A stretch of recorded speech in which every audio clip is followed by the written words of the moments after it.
All right, everybody, we are back with Paul Craig Roberts to talk about what is going on with the Trump Assassination Attempt investigation, or at least so-called investigation.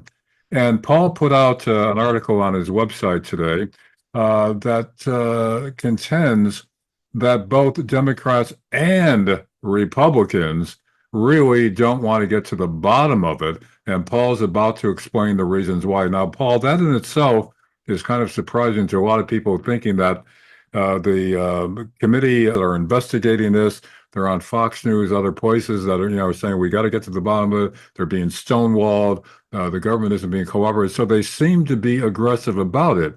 But are you saying that even among Republicans, that's all just window dressing and nobody really wants to find out or at least have it revealed publicly? Yes, that's my impression. In fact, it's always been my experience with conservatives and Republicans. They're very defensive about the country. And they feel like, the country's under attack, not just from external sources, but internally as well. And so they're very defensive and they feel they have to protect it. And so this is one reason that nothing can ever be done, because they simply will not take a negative attitude toward the country. So if this is investigated, it seems obvious that there's more involved than just the Secret Service incompetence or failure to follow protocols and the kinds of excuses they're giving.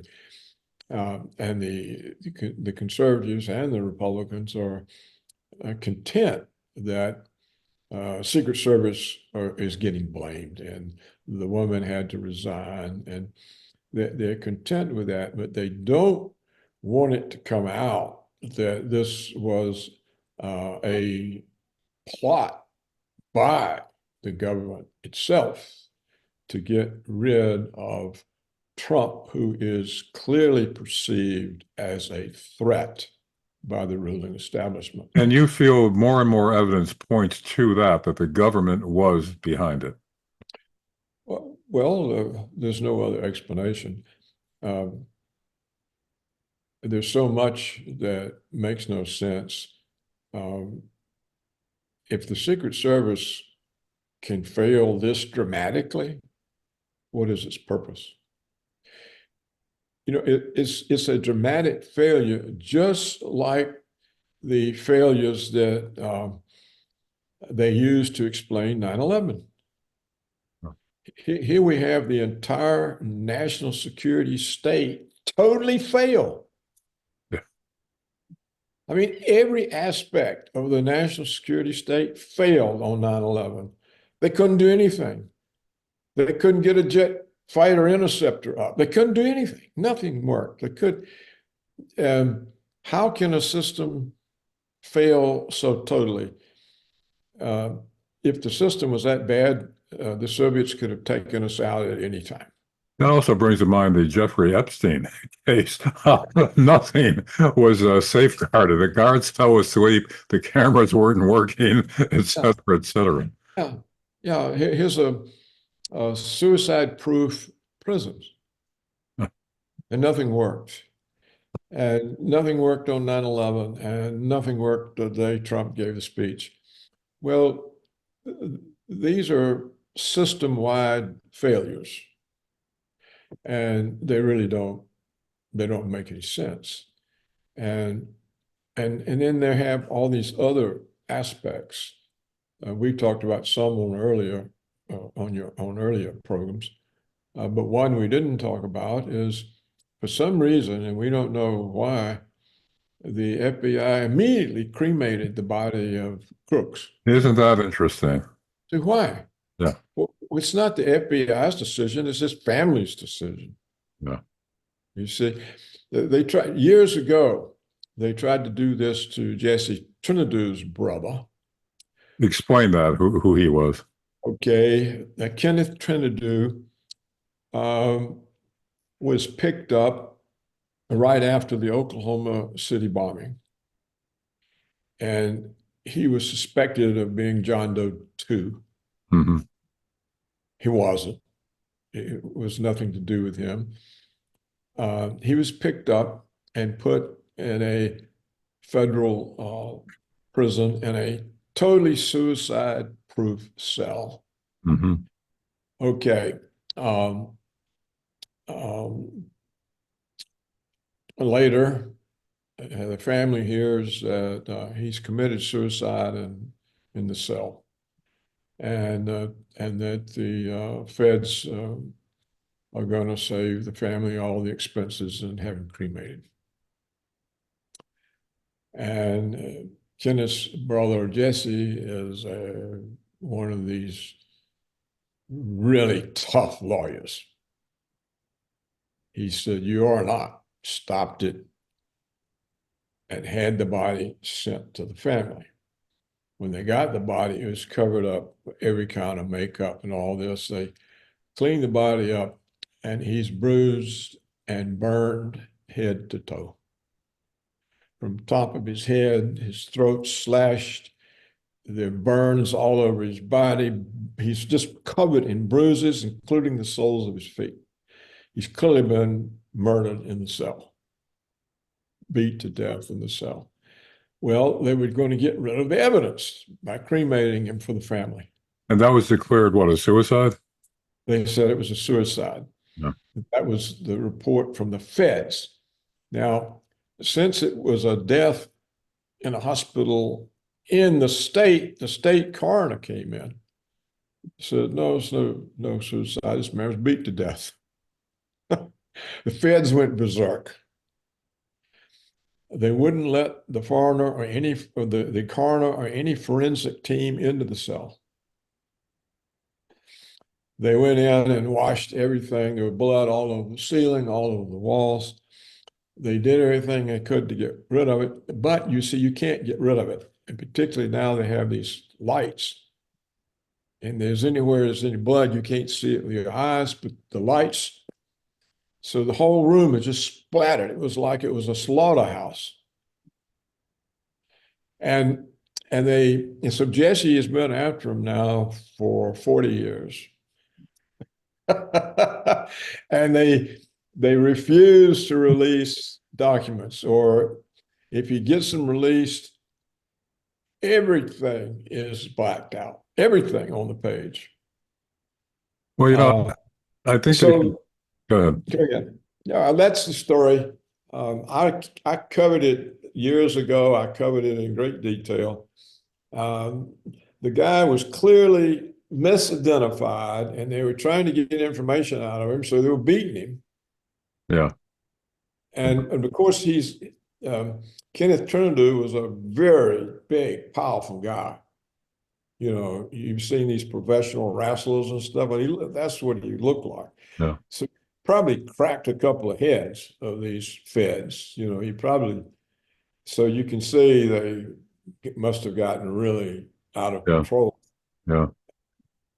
Yeah. Well, So that brings to mind Trump's promise now that if he takes office again this time around, he'll release all of the files on JFK. Now, as I recall, the last time in his first term, he released some of them, but not all. And then he more recently explained it by saying that he was told by some of the intelligence agencies that the information was so sensitive that for the sake of the nation, he was advised not to release it. But this time he says he's going to release all the files. Now, considering what you just said about the government stonewalling this case after 40 years, what are the chances that's actually going to occur? And what are the chances that Trump is actually sincere about it? And then if he does release them, what happens to Trump? I think he's sincere about it, but the files will just, they'll say, we can't find them. Yeah. We can't find them. We know they're lost. Or they will give a few more and say, that's all. It's not anymore. Yeah. Um, But isn't he making it more dangerous for himself to even make a statement like that? Because he might have some information from his previous statements. He said there were certain things that he was told not to release. Now, maybe he's actually seen those. So by him making a Uh, statement like this, isn't he treading on even shakier ground? well, yeah, it doesn't help. But the reason they want him out is he's a threat because he said he's going to give power back to the people. So he's a threat to the ruling establishment's hold. And that's why they've been after him for 8 years. Yeah. And he's a threat to all of the military security complex, all the security agencies, NSA, CIA, FBI, because he's going to take away the enemy if he normalizes relations with Russia. So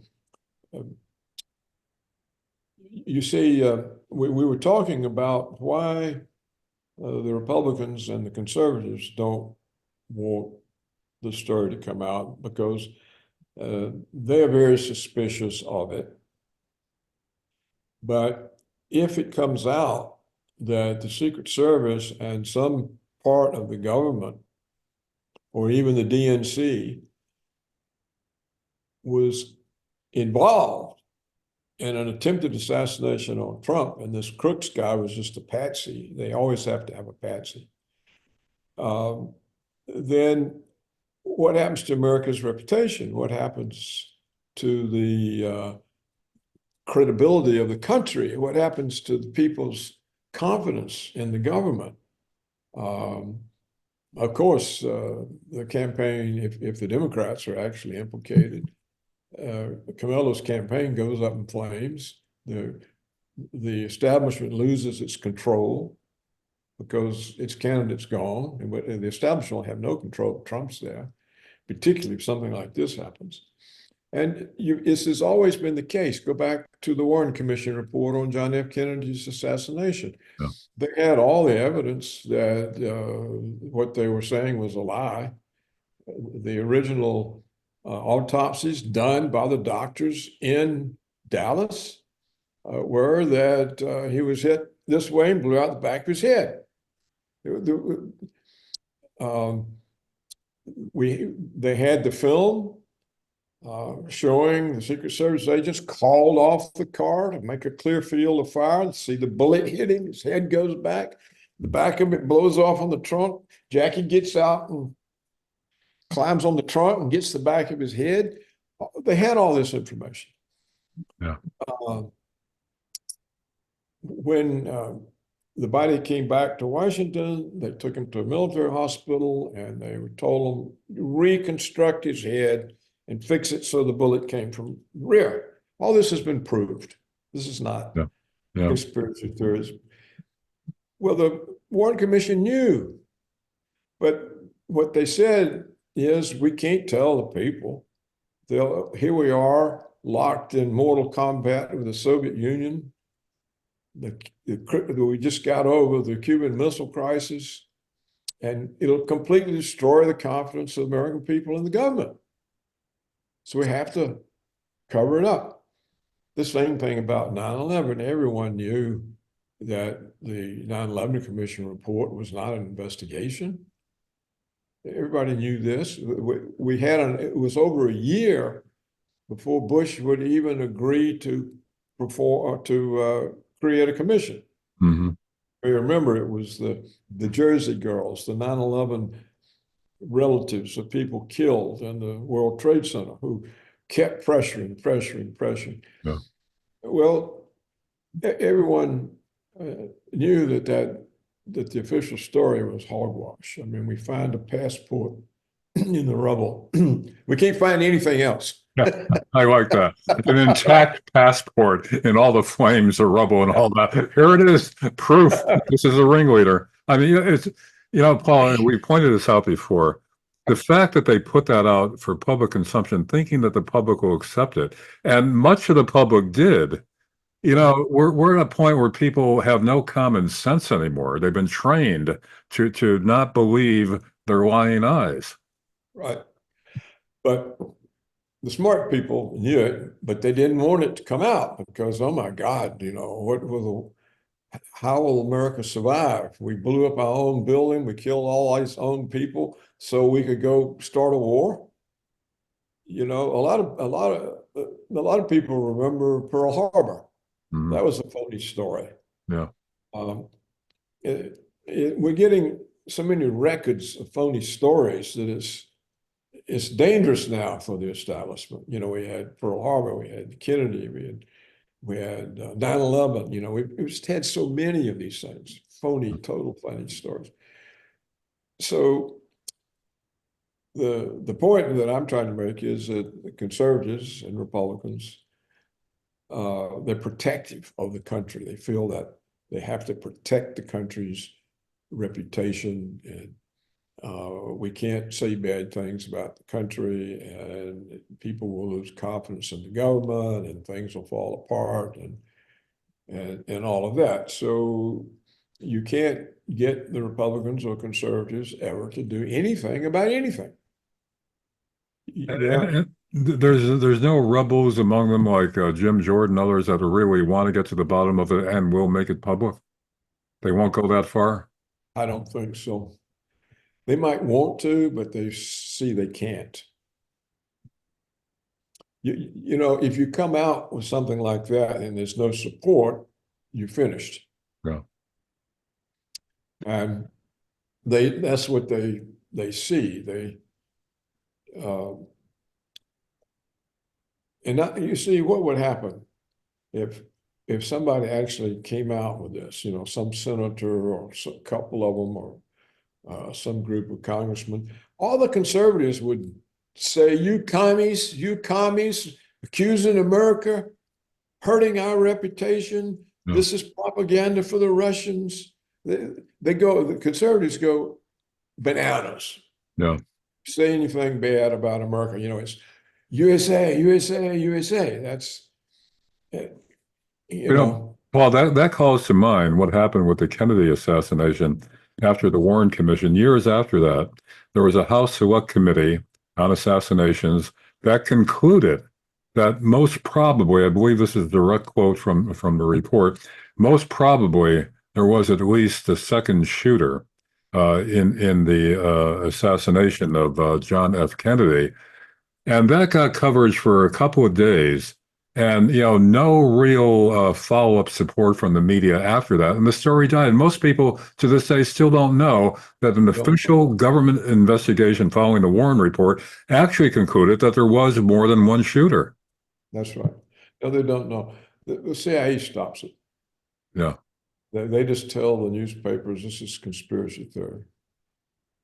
You see, this is where I think where the first time they used the term conspiracy theory was to kill all of the suspicions of the John F. Kennedy assassination. right. You remember there was that attorney general in New Orleans, I think, Yeah, yeah. who got really into it. Hmm. Too much evidence. It was just too many inconsistencies in the story. And even Oswald himself getting shot inside the jail by a guy who didn't belong there with a gun. You Yeah. know, talking about total system-wide failure. So we got the Dallas police force, a total system-wide failure. The suspect who's not even questioned, and somebody gets in the jail with a gun and kills him. With mob connections, by the way, Ruby. Yeah, yeah. So uh, you can't get the conservatives. They won't.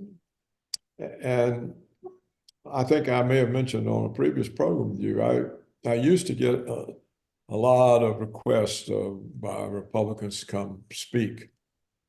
And when I came here, they said, "Oh, a Reagan guy." Said, "We're trying to get me to come speak to the Republican groups." And I said, "No, we'll do it." And they said, "Well," I said, "Well, they'll just call me a commie." Yeah. I know too much, and I'm not going to come there and give them a rah rah. America's great, and we do everything right, and we're perfect, and everyone else is evil and bad.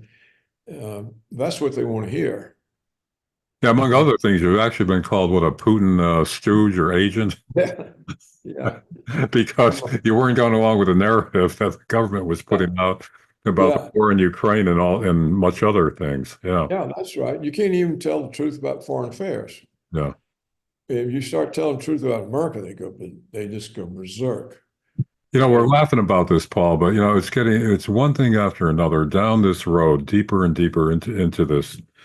And again, the question I keep asking you, where are we headed and where is this going to end up and how soon are we going to lose everything that made America at least somewhat free?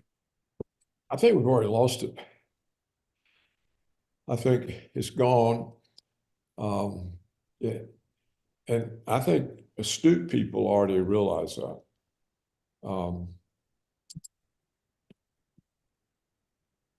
What I think is going to happen when they steal the election, which I'm convinced they're going to do, because you see the theft mechanisms they used in 2020 and also in 2022. Yeah. These have now been legitimized, legalized. So they can do it openly now. You have to remember the Wisconsin Supreme Court overturned the ban on drop boxes. Right.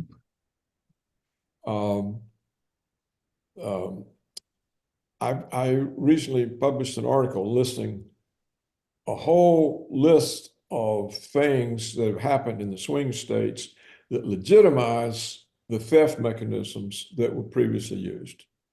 So every one of them now is part of the theft. For example, in some of the states, it's now illegal. It's illegal to require an ID. Yeah. So if you say, show me your voting card, or you say that, you've committed a felony. Yeah. In Wayne County, which is Detroit, Dearborn, and that other big city in Michigan, 98% of the poll watchers are Democrat. Yeah. So what's 2% of Republicans going to do? Right. I've seen reports that some of these states now, it's a felony to challenge the vote count. Yeah. Yeah. So you can't do anything. So they had to get rid of Biden because they couldn't steal it with Biden in there because everybody saw he couldn't function. Right. And there was no support for Biden. Now, a month ago, there was no support for Camilla, but all of a sudden, look, she's leading Trump 4 to 5 points. Yeah. Well, what they're doing is obvious, Larry. They're creating in the public's mind that Camilla is leading, that she's winning. So now they can steal it because everybody will say, well, she was winning. Well, what do you mean that they stole it? She was winning. Don't you see the polls? And they get these polls by how they weight them with Democrats and Republicans. They have a lot of Democrats and a few Republicans. So that's how they get the poll results. You see? So it's all an orchestration to put her in a position where no one will believe it if somebody says the election was stolen. What do you mean stolen? She was leading. So I think that'll happen, and the consequences was not going to be a civil war or uprising or anything. The Americans will just accept it, and the Trump people will be demoralized. They'll say, "Well, it's hopeless. We can't do anything." Yeah. And so all opposition stops and collapses, and Jim Jordan and Coma won't have any interest on the part of any part of the public. And it'll very rapidly go downhill, very rapidly. Your program will be closed. I'll be shut down. Musk will be arrested, just like the Russian guy now is arrested in France. There'll be no ability to say anything different from the narrative. This will all be true in a year or two. It'll be that quick. Look, if they'll go after the richest man in the world, Elon Musk, and probably the smartest. I mean, look, we've got two astronauts up there stuck in the space station. Yeah. The great superpower America can't get them down. Musk is going to have to go get them. Yeah. Yeah, Boeing, that was already under fire for all these other incidents with their planes, including fatal crashes. And by the way, one of those Boeing planes that crashed years ago was carrying the niece of none other than Ralph Nader. So, how ironic was that? The Ralph Nader, the crusader for safety in vehicles and all forms of transportation, his own niece, who was a very promising young lady, killed in a Boeing airplane crash. And he was warning about the culture of Boeing then and the shortcuts and all that. Nothing apparently, or not much, has been done about it because Boeing continues to have these problems. Now, when they launched the astronauts aboard their shuttle, they thought that they were going to revive their reputation. Just the opposite has happened. But yet, they'll still get government contracts. Elon Musk will probably be in jail. And like you're saying, it's going downhill in a rapid way. Yeah, in a very rapid way. And in the meantime, we're priming wars with Russia and wars with Iran and possibly wars with China, and we got no business. We couldn't whip any one of those countries, much less three of them.